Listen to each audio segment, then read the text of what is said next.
Tomorrow we get a chance to start over in a sense. This year the sports world was shook in January with some painful news, ultimately foreshadowing a rather dark next 11 months. January 26th of 2020, former Lakers superstar Kobe Bryant died at the age of 41 in a 9-passenger helicopter crash in Calabasas, California with his 13-year-old daughter Gianna. The loss sent shockwaves across the entire country. While honoring his memory, the country started hearing rumors of this coronavirus, but nothing would come of that just yet. On February 2nd, the country picked up where it left off, watching former Texas Tech quarterback Patrick Mahomes shine bright on the biggest stage, taking down the 49ers in Super Bowl 54. But soon after, COVID-19 got its official name, made its way to the United States. The virus was declared a global pandemic, and then on Wednesday, March 11th, sports died. The Utah Jazz and Oklahoma City Thunder were forced to cancel their game once Rudy Gobert tested positive for coronavirus,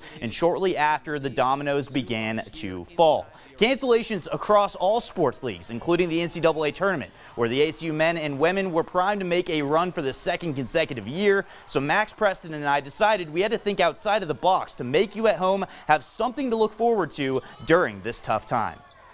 Coming to your home television this quarantine season. 2 sports anchors in search of greatness. With a path in place to raise the prize. A bottle of sanitizer. This is the Sanitizer Series. The Sanitizer Series was born. For 13 weeks. Max and I competed in socially distanced competition, and ultimately I secured the title. Week 13 in Madden, winning the series 7-6.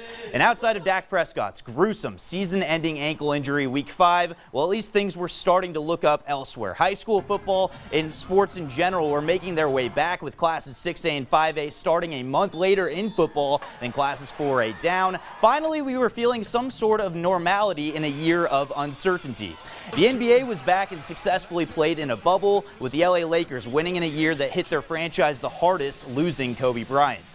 And the path to the World Series title went through Arlington in a bubble at the new Globe Life Field, the home of the Texas Rangers, but it was Texas native Clayton Kershaw and the LA Dodgers that would go on to win the title for the first time in 32 years. And right across the street in Jerry World, the Jim Ned Indians made history, winning their first state title in school history, taking down HALLETTSVILLE 29-28 after a successful 2-point conversion in overtime that gave the Indians the win. Matt Fanning and his team had to battle adversity all year, but they represent what it means to be a champion through the chaos of 2020. What a feat. While the problems of 2020 aren't just going to go away in 2021, we have a chance for a mental restart. 2020 taught us to appreciate the little things in life we take for granted every day, like sports. In true 2020 fashion, The Office is leaving Netflix tomorrow, and so to close it out, I'll be using an Andy Bernard quote.